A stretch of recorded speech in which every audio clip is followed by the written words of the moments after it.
welcome to this week's episode of Belcast. Firstly, thanks to everyone who listened to last week's episode with Brian Peelan. I really enjoyed interviewing Brian and speaking to him for the podcast, and I think just the response we received, it seems like a lot of you guys enjoyed listening to it as well. Obviously the sound quality could have been a bit better, but again, we're starting out here, so a lot of these things will improve going forward.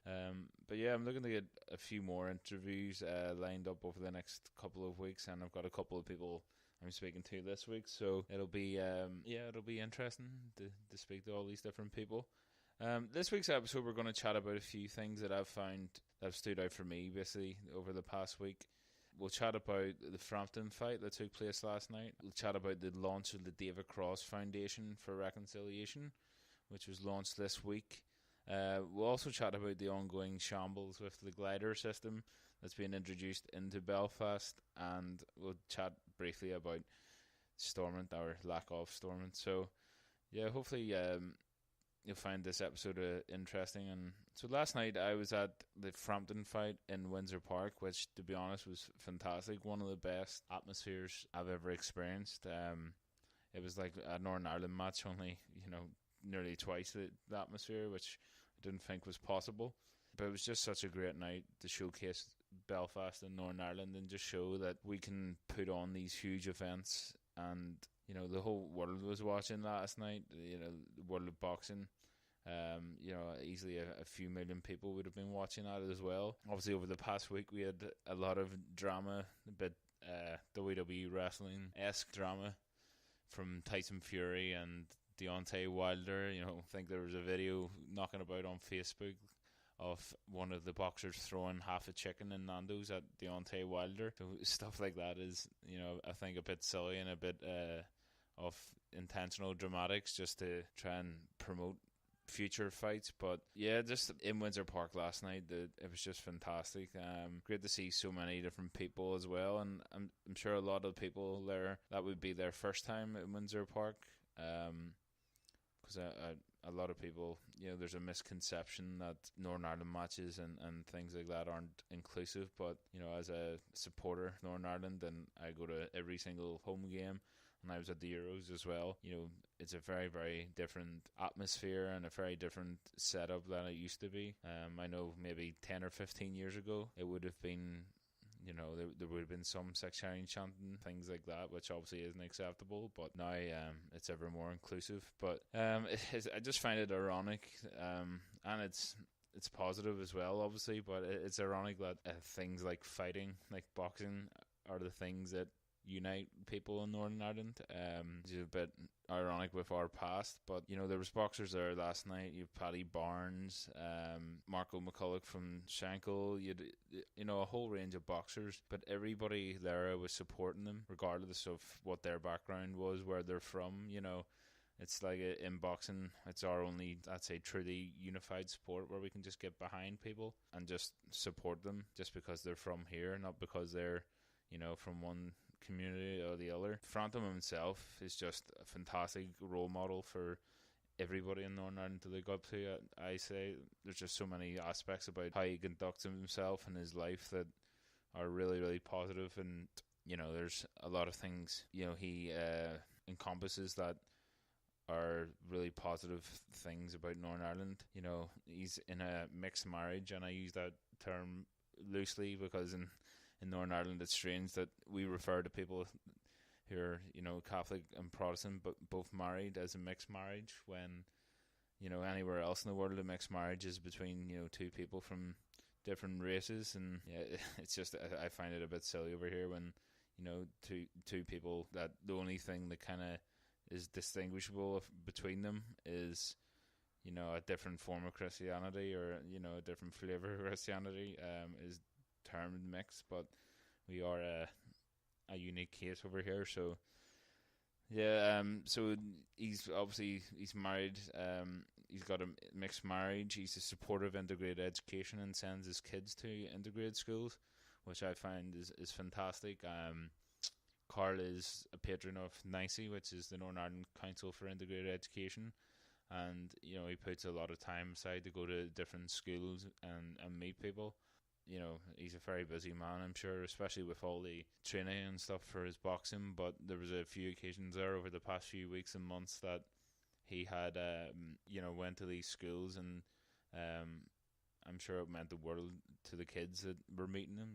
That's a lot of people wouldn't do that. So a lot of sports people, I feel, kind of think they're on another level to other people. So yeah, he's just fantastic, and especially for me, what I like about Carl Frampton is he has made himself successful coming from a working class background. He's from Tigers Bay, very working class loyalist area. Yet through boxing, he's been able to nearly break the chain, so to speak, and become successful, and he's going to change the lives of his children as a result of that. I'd say it would be very easy for him in that community to have fallen down the cracks, like unfortunately so many people do. I know myself, living in East Belfast, most of my teenage and for most of my teenage life, there were so many young people that just don't have the role models there, or just don't have the same opportunities as people that come from maybe lower middle class backgrounds, or their parents are a bit more affluent. So yeah, I think he's a great role model in that regard as well, to give people the hope and show that you can, you aren't locked down by what your parents might have experienced before, or other people in your community. So yeah, I just think he's a fantastic guy, and I would really, really love to speak to him for the podcast. So I'm planning on reaching out, and fingers crossed he want to put the time aside. But I'm sure he is very busy still with the next fight coming up. Yeah, so the next thing I would like to talk about was the launch of the David Cross Foundation for Reconciliation. So this kind of links in a lot of what I was saying there about working class areas, and the prospects of becoming successful or going through university, things that aren't givens when you're from that background. On Thursday night, I had the opportunity to attend the launch of the David Cross Foundation for Reconciliation at the Waterfront Hall. Basically, this foundation was set up by a man called Terry Cross, which some of you may be aware of, but he's a local philanthropist and businessman from Northern Ireland. Basically, the foundation is named in his son's name, David, who unfortunately passed away with skin cancer at just the age of 33 a few years back there, which is a very, very young age to be affected by such an unforgiving disease like that.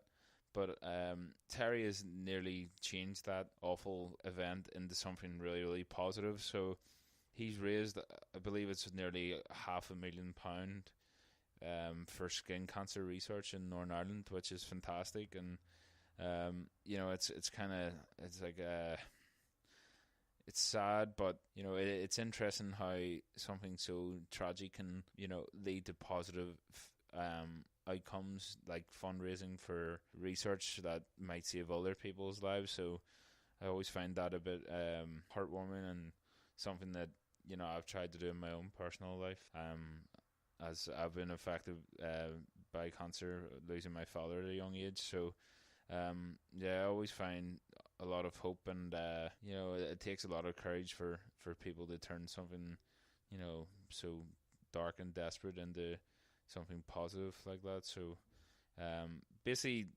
Terry has now set up a new foundation for reconciliation that was launched on Thursday. This foundation is going to help out kids in inner city areas of Belfast. His philosophy is to give people a hand up instead of handing money down, or handing down to people, which is something to be admired. I think charity is obviously something that's very important, but I think if you give people the opportunities to get out of the the kind of vicious circle that they might be in, and give them opportunities to progress in life. I think that's so much better than, reactively giving out, might be money, or it might be other things. But if you're proactively trying to help people change their lives and change the lives of their future generations, I think that's fantastic. It's great to see somebody as well, a successful local businessman, give money to really positive cross-community initiatives like that, when some people may just make their millions and kind of go elsewhere, go to the sun somewhere. But it seems Terry has a real passion for people, and that I think that's clear to see in the initiative that he's launched. So it was just great to be there, and it was great to see some of the kids who have already benefited from Terry's generosity. And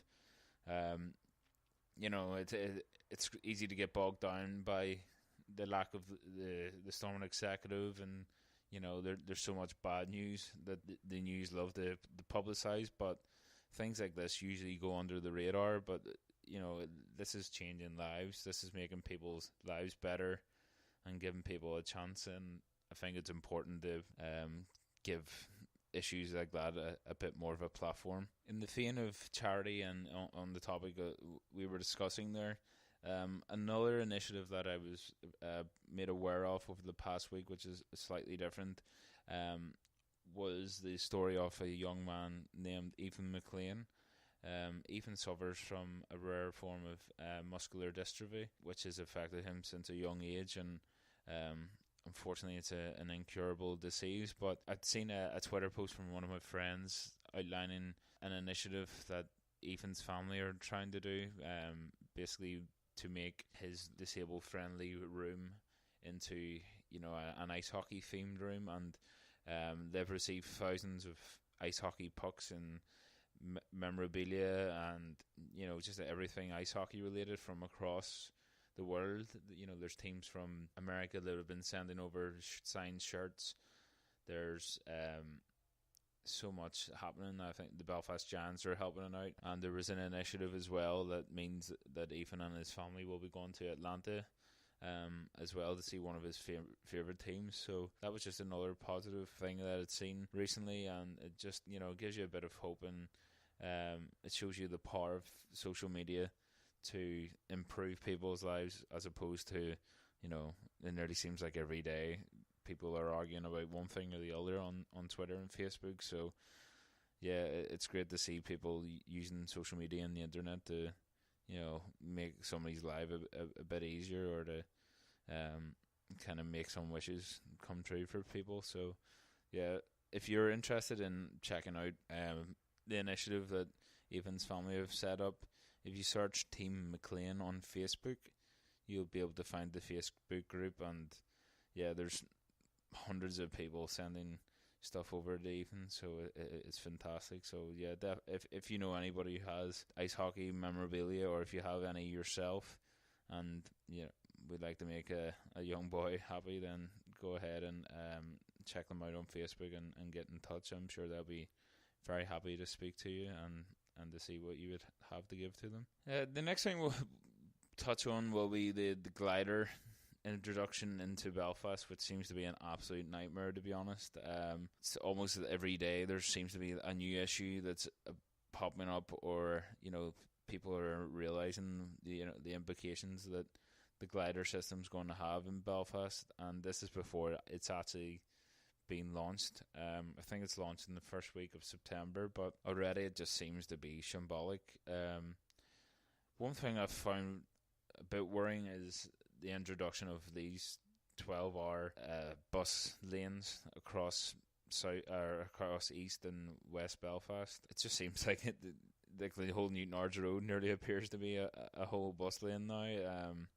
And it's a bit worrying as well, because there's been a lot of changes to the bus lane, so I'm sure a lot of people are going to get caught out. They might accidentally verge into a bus lane, especially with these extended periods as well, because I know before certain roads used to have, some roads were